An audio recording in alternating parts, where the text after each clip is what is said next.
But I've been through times where there was a blogger that brought up a car that I owned at some point and said it was accidental. I had an accident with it just because I was letting take pictures. Put it out, and at that time, I was shooting a reality show in Europe and I was not accessible. I had to take a picture and leak it, like And show that there's nothing wrong. to show there was nothing wrong. And then she got better and went back home. We proceeded to use the Ghanaian authorities. We found him. He nearly went to jail for it. His mom came and begged and released him. So I've had personal experiences. I've had colleagues that call me, one or two that I speak to, I'm so cool, they call me crying at night that they can't deal with life anymore because of something somebody wrote about it on social media. And that's why I usually revisit my trolls with extreme prejudice. Personally, but there are days you see it smile on somebody's face. You see people that are just genuinely happy to see you when you're going through problems in your lives, and you create this because God put you on earth for something, and Yeah. then make no mistakes about it. This was the reason. I come alive. I've done so many other things in my life that cut the big checks. Um, this largely has been the least rewarding financially. Yes, up until now, Okay. some 5 years before now. But at the end of the day, this is the one thing that enriches my spirit. They're afraid of the backlash or they're scared people are going to turn them a certain thing that they are beaten. And let me tell you, when you get along with people all the time, it's easy for people to trample all over you. And usually there are people that walk all over you. Those people are people walk over them. The difficult ones are people that will not tolerate being insulted. Okay? I will not tolerate you disrespecting me because I want to get along, I want to be politically correct. I refuse it. Okay, I respect people. I'm very mindful of what I say to people. I tailor what I say to people, how I deal with people. So you can't come into my space and try to, act on two on me and take just because. No, I've never. For me, the whole ideology of fame has always been redefined. I hate to follow the status quo. I hate to where everybody say there's a convention to it and you must follow it. Who set the rules? Yeah. And then at the end of the day, what is most important to me is my mental archives as well as the people I'm responsible for.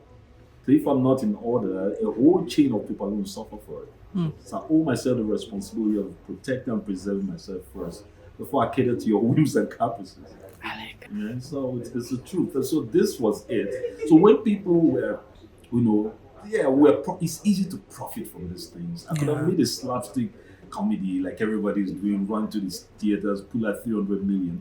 I have the resources, I can do it, both socially and otherwise. But I wanted to make a film that was really enlightening, that would defy something, a higher purpose, raise the bar slightly, and people weren't seeing it.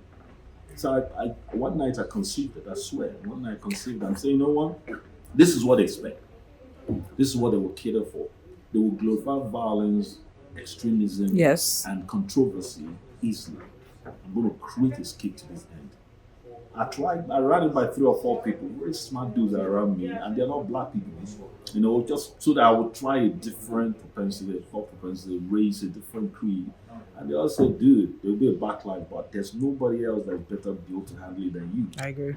So I went out there and I called my local constituents and said, can we do this? They said, nah, boss, we can't do this. So they call me in now, call me, say, yeah, boss, sit down. I say, what thing I do again? They say, sit down. Yeah, we're not doing this. I said, yes, we are. This is the one thing I will not hold anybody. I will not hold anybody accountable for if it's decide to pull out. And I'm promising 90% of them said they're not going to do it. So I did it anyway. And then when it took off, and then again the anticipated reaction happened. Everybody was like, "Oh yeah, finally you dealt with that." I said, "Wow, and this is how they are. Yeah. They will believe anything in this space." So my idea is to teach, to tutor that you can't believe anything in this space. And then they said, "Okay, you know what? We've gotten away with it. Don't release the other area." So for what? So I waited till everybody they were on holidays. And I can't lie. So everybody, it's everybody cussed me out for days. But hey, again, we're playing to the sentiments, we're playing to the narrative. I've not forgotten about it. I just came back for a whole story interviews. Everybody was talking about the new controversy has taken over whatever it is. yeah. It's trivial.